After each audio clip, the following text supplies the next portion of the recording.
We don't like to read bios here. It's a little boring. So what we like to do is give 3 fun facts about our speaker.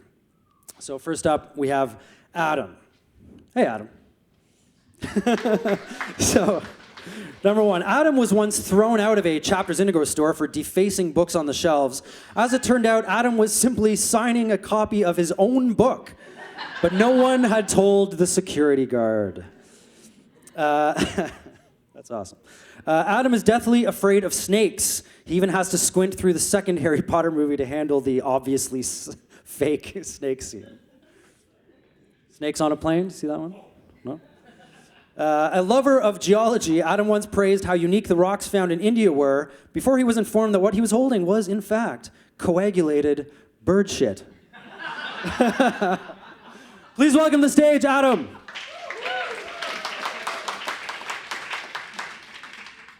Thank you so much. Fellow fuck-ups, I want to take you on a journey tonight. It's a journey that I call my tomfuckery, okay? And if you're not familiar with that term, tomfuckery is a lot like tomfoolery. It's just a little bit more fucked up, right? So my story began back in 2007. Show of hands, how many people remember 2007 as if it was yesterday? Yeah. A couple. This guy's from 2007. That was amazing. For everybody who didn't raise their hands, let me take you in a proverbial DeLorean back to where we were at in 2007, okay? So in 2007, my hair didn't look like this, okay? In 2007, I lived and breathed the faux hawk, okay? I still, to this day, I'm always like, bring it back, man, bring it back. But this was me. This is what I looked like in 2007, okay? Another thing about 2007, which I loved, I mean, I don't actually have a look at their balance sheets, but I'm pretty sure Maybelline and Sephora, their profits just skyrocketed because 2007, that was the year that they discovered everybody wears eyeliner. It doesn't matter, man, woman, teen angst, you get some, it's like Oprah, right? So that was it, which segues into my last thing that should take you in a time portal back to 2007, because 2007, there were a lot of fashion statements, weren't there? I mean, you could choose what to do with your torso to a certain extent. The pantaloons were pretty fleek as well. But when it came to being a fashionista on your feet, there were no choices. There were only Crocs. Bring the Crocs back. And that is what was happening on a meta scale, right? On a macro scale. I want to tell you now about what was happening on my little world. In 2007, I was an undergrad. And spoiler alert, I didn't do too well at school. Okay, I wasn't very good at my studies, but I tried really, really hard. And whenever I wasn't pouring myself into my studies or trying to take on some extracurriculars to just, pad the resume, it's all about getting a job, right? Whenever I wasn't doing one of those two things, I would pour myself into my life's passions. The first, as Neil kind of introduced, is writing. I'm a published author, and I love writing about anything and everything, especially haikus. No, not haikus. I don't know why I said that. But the second passion is actually indicated by my little Italian plumber friend here, right? You could probably take a guess as to what my second passion in life was: video games, right? And it wasn't enough for me to simply play the video games. I wanted to combine my 2 passions in life. So writing and video games, epiphany moment. I wanted to start a gaming blog. This was the thing that I felt was going to set me apart, but there were a lot of them, right? There were a lot of gaming blogs in the early 2000s, so I thought a little bit about how can I differentiate? Well, when everybody else was writing about reviews and ratings, I said, you know what I'm going to do? I'm going to be my authentic self, and my authentic self online was 2 words. As a student, I was broke ass. I was so broke. And that meant that I could only afford a couple of different games every single year. So I went online and I said, hey, Canadians, if you're as poor as me and you can't afford to buy games, here are the ones that I think are worth your money, and as importantly, stay clear of these ones. They were not worth my money. And you know what? When you come from a place of authenticity and when people vote with their dollars and they found that you steered them in the right direction, it establishes trust. And I saw that manifest in the form of 5,000 monthly readers. I was like, oh my God, this is amazing. And then a couple months later, it was 10,000, and I just almost lost it. And then it went to 15,000, and I just blew a gasket. And then, oh my God, someone sent me a literal check in the mail for advertising. Again, you got to keep in mind, it's like the early 2000s. These were novel concepts. So much so, I wasn't being taught online advertising in any of my upper year marketing courses, but I was doing it on the side. And for the second time tonight, I will remind you, I was broke ass, which means that I appreciated that money so much more. It became part of my routine, part of my pride, that I would walk. No, I wouldn't walk. I'm not going to play. I would strut to the mailbox. I would strut to the mailbox to extract that check. It became part of my routine, my favorite part of the week. And I remember there was this one fateful fall Friday. I went to the mailbox. I extracted the check. I opened the envelope, and a letter fell out. Now, this is not my first time at Fuckup Nights, so I know this is a safe community. This is a safe place for me to say this. I'm not going to lie. When a letter fell out, I looked at that letter, and I went, oh, my God, this is my first brush with fan mail. I've done it. Should I even respond? You know, Canada Post is probably bringing the next truck along. Maybe I'll wait to see if this one is worthy of a response. And then I started to open it. And I started to realize that that little boy who was writing on video games for so long, he wasn't earning money with this new letter. In fact, it wasn't fan mail of any kind. It was something called a cease and desist. Because the thing that I didn't tell you yet about my story thus far is that when I was on the come up, I was publishing anything and everything that came to my mind. If it was controversial, even better. And the worst thing that I did, I didn't fact check. I didn't fact check a damn thing.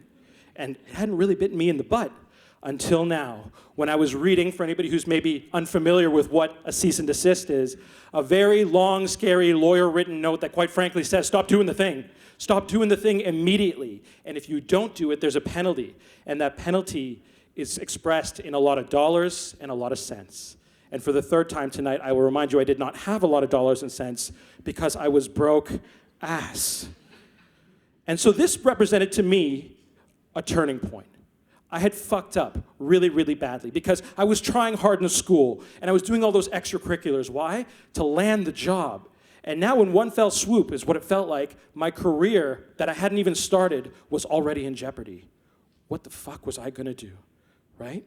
So I willfully put the muzzle on. I hit delete as fast as I could on every post on my blog, every tweet, everything I could do. And then I just sat and I waited because it was the early 2000s. And I knew if somebody was gonna call, I didn't have a cell phone. Why? I was broke ass. So instead, I had to wait for the landline in my Indian parents' home to ring. And let me tell you something. Every single time an Indian parent answers the phone and they look at you and you think that there's a lawyer or a cop on the other side, you are expecting them to turn around and absolutely talk to you firmly but nicely, right? Because that is what all South Asian parents do to their children to discipline them. That's at least my experience. If it wasn't consistent with you, I don't know what to say about that. But 1 month elapsed and nothing happened. And then 2 months elapsed and nothing happened. And I started to think, I think I got away with it. And then in the third month, I picked up the phone and the voice on the other side said, hey, is this Adam the video game guy? And I basically did one of these to the phone, even though it had no screen and no video. I was just like, just take me. Just cuff me, take me away. And then the voice informed me, well, I'm not calling from any type of law enforcement. I'm actually a recruiter. And I found your blog online, or at least the remnants of it, and I wanted to invite you in for an interview because we think you'd be perfect for a job. And I said, there must be some mistake because in my experience, especially in the early 2000s, you didn't get entry-level jobs unless you applied for them. And even if you did do that, you still didn't get the job. So I don't know what you're talking about.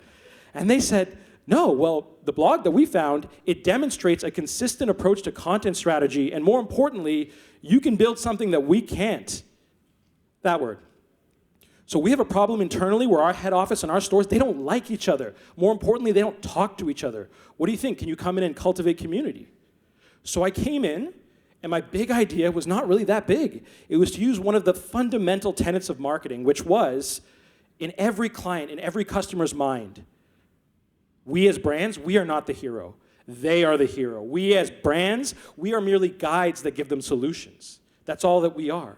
And so I put the shine, rightfully so, on the people at the stores. And I invited them to come on a podcast, and I invited them to come on a message board and tell us what was working from their perspective, and as importantly, what was not working, because we had to be authentic. And what do you do when you give people a microphone to complain? They line up, right? And in 1 year, we had so many people line up to tell us about the great sales tactics and sales that they made, and the content that was not falling, the communications plan that was falling flat, that we had to essentially start a bit of a backlog to address all of these. I was so excited. I walked in to the CEO's office. I said, would you agree that we have proof of case? He said, yes, Adam, it's been really good. I said, I want to flip the script. He said, what does that mean? I said, I want to do what we've done internally, externally. I want to start a Twitter account. And he was a very smart man. He looked at me and he was like, Twitter is the cesspool of the internet. If we start, it's not untrue, you can laugh at it. If we start a Twitter account, do you know what people are going to do? They're going to come online and they're going to flame us, and it's going to be very, very bad for our brand. And I said, maybe, just maybe. But if we use conversation as a way to talk a customer from 10 out of 10 mad to 5 out of 10 mad by acknowledging what they're saying, perhaps we can save their business. And I was really lucky. That CEO, he was as customer-centric as I was, and he greenlit that project. And in doing so, he made me the first dedicated resource to social media in that company's history. And that was the title I held at that company and a number of different ones. And it all culminated this last November when I was lucky enough to be named the top social media strategist in the company. All because, in the country, excuse me, all because of a silly little video game blog and where I believed my passion met my aptitude. So what does all of this mean? Well, I learned 3 things. Number 1, for every action, there was a reaction. So I know for some people, they think, I can publish whatever I want if I deleted it, because that was certainly my experience, but that is so not the case.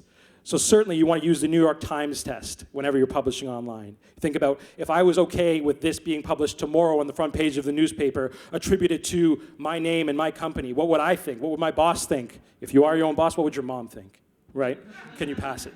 Those are the litmus tests. Number 2, and you heard me say this at the outset of the talk, I believe that for me, what changed everything was when passion met aptitude. It's not untrue for everybody, or rather, it's not true for everybody. But for me, it was certainly true. And for some of the startups in the room that I talked to, we all have those tasks, right? We put our head down at 7 p.m., we look back up, and now it's 9:30, and you go, where did the time go? I wanted to make it my mission in my life and in my career to fill my days with as many of those types of tasks where I would just lose time because I was so engrossed in it. And then the last thing, probably the most important message I want to leave you with, is that we are never truly done with the Crocs. They will be back. Thank you so much for having me. It's been a pleasure. Thank you so much, Adam. So we've got a few minutes for some questions.